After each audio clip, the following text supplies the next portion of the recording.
Hello out there, Facebook and YouTube. This is Tyler Yankee speaking. As you know, tonight is Halloween, and as for a Halloween treat, I'm dressed up as Uncle Robertson from Duck Dynasty, and I'm going to read to you a classic Halloween story by Edgar Allan Poe, titled The Raven. This book I actually got of some of Edgar Allan Poe's stories when I went to visit my mom and stepdad in Richmond, Virginia. So watch and enjoy.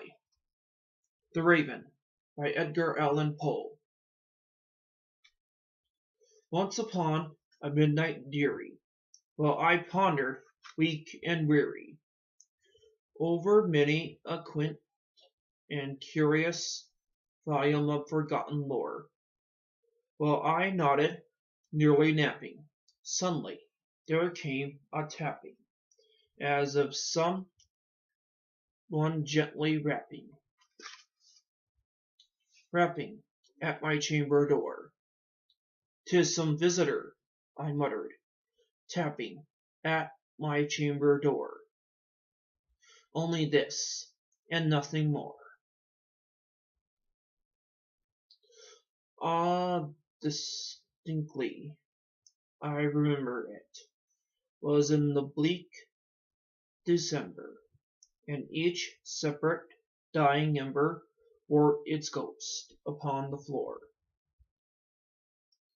Eagerly I wished the morrow, vainly I had sought the burrow. From my books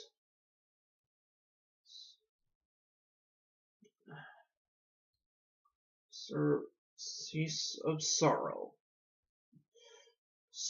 for the lost Lenore, for the rare and radiant maiden, whom the angels name Lenore, nameless here forevermore.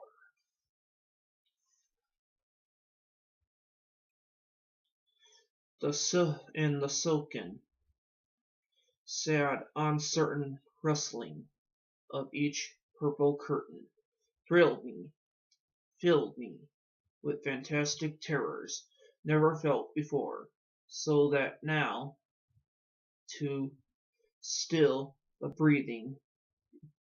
beating of my heart, I stood, repeating, "'Tis some visitor, entering, entreating entrance at my chamber door, some late visitor entreating entrance at my chamber door." This, and nothing more. But presently my soul grew stronger, hesitating, then no longer. "Sir," said I, "or Madame, truly your forgiveness I implore, but the fact is I was napping, and so gently you came rapping, and so faintly you came tapping at my chamber door, that I scarce was sure I heard you. Here I opened wide the door. Darkness there, and nothing more." Deep into that darkness, peering long, I stood there wondering, fearing, doubting, dreaming dreams no mortals ever dared to dream before, but the silence was unbroken, and the stillness gave no token, and the only word there spoken was the whispered word "Lenore." "This," I whispered, and an echo murmured like back the word "Lenore." "Merely this, and nothing more." Back into the chamber, turning all my soul within me, burning. Soon again I heard a tapping, something louder than before. "Surely," said I, "surely that is something at my window. Let, that is. Let me see then. What threat is this mystery explorer?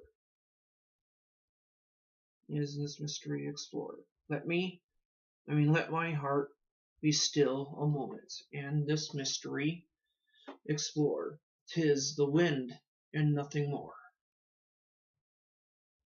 Open here." I flung the shutter, when with many a flirt and flutter, in there stepped a stately raven, with saintly days of yarn.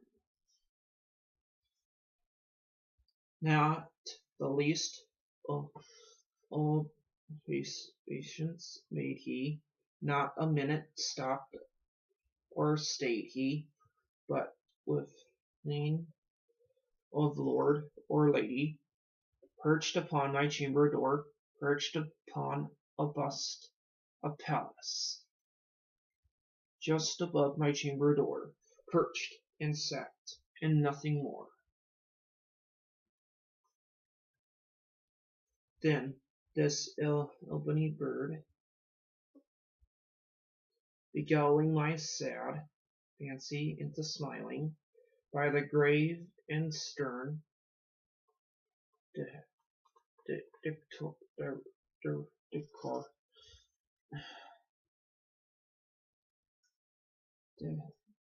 decorum of the countenance it wore, though thy crest be shorn and shaven, thou, I said, art sure no craven. Ghastly grin, an ancient raven, wandering from nightly shore, tell me what thy lordly name is on the night's Latonian shore. Quoth the raven, nevermore.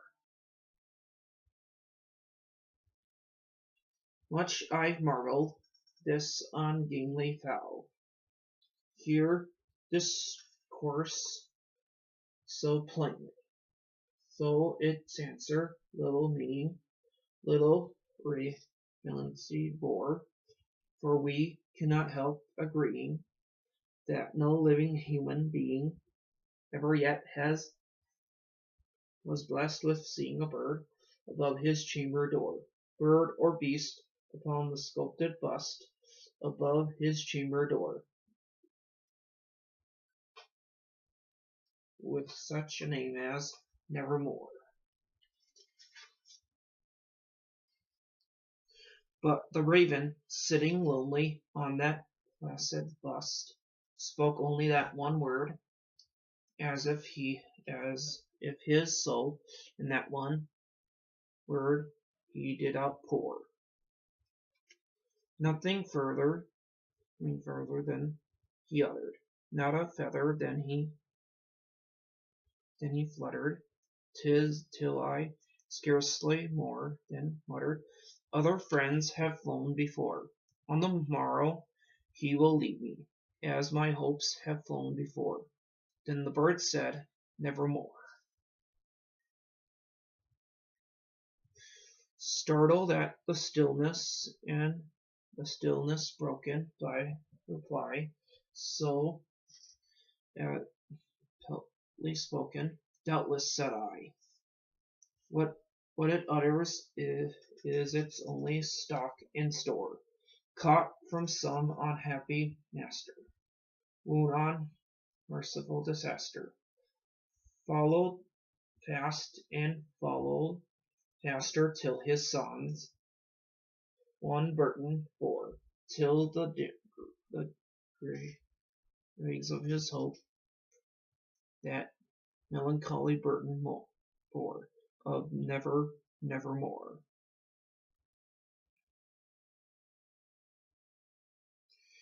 But the raven still beguiling, oh my sad soul into smiling, straight eye, wheeled a cushioned seat in front of bird and bust and door. Then upon the velvet sinking, I betook myself to linking fancy unto fancy, thinking that this ominous bird of yarn, that this grand ungainly, ghastly, gaunt and ominous bird of yarn, meant in croaking nevermore. This I sat engaged in guessing, but no syllable expressing. To the fowl, whose fiery eyes now burned into my bosom core, this and more I sat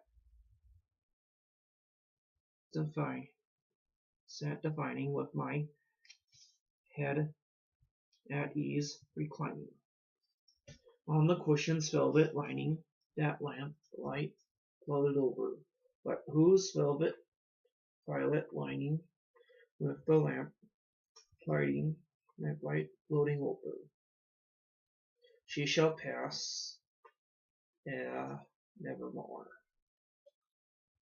Then, methought, the air grew denser, perfumed from an unseen censer, swung by seraphim, whose footfalls tinkled on the tufted floor. Wretch, I cried, thy God hath lent thee, by these angels he hath sent thee, respite in thee, from thy memories of Lenore. Quoth, oh, quoth, this kind of no thee, and forget this lost Lenore. Quoth the Raven, nevermore. Prophet, said I, thing of evil, prophet still, if bird or devil, whether temper sent, or whether tempest tossed thee here ashore, desolate yet undaunted, on this desert land enchanted, on this home by horror haunted, tell me truly, I implore, is there balm in Gilead?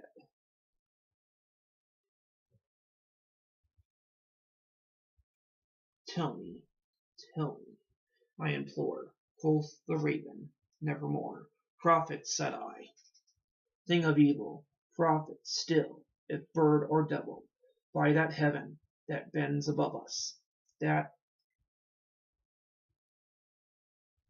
by that God we both adore, tell this so, with sorrow latent, if within distinct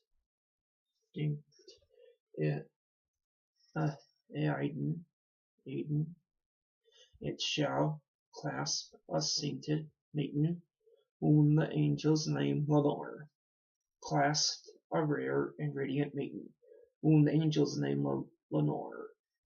Quoth the Raven, nevermore. Be that word our sign of parting, bird or fiend. I shrieked up, starting.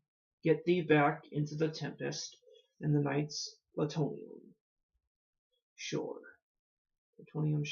Leave no black plume as a token of that lie thy soul have spoken. Leave my loneliness unbroken. Quiet the bust above my door. Take thy beak from out of my heart. Take thy form from off my door. Quoth the Raven, nevermore. And the Raven, never flitting, still is sitting, on the pale bust of Pallas, just above my chamber door. In his eyes have all the seeming of a demon that is dreaming, and the lamp right over him, streaming, throws his shadow on the floor. And my soul, from out of that shadow that lies floating on the air, shall be lifted nevermore. Now, that's Edgar Allan Poe's The Raven, and sorry if I might have said some words wrong and stuff, because some of the stuff, I know there's some words that I have a hard time pronouncing, so don't get upset if I screwed up something. So have a safe and happy Halloween, and God bless, and subscribe.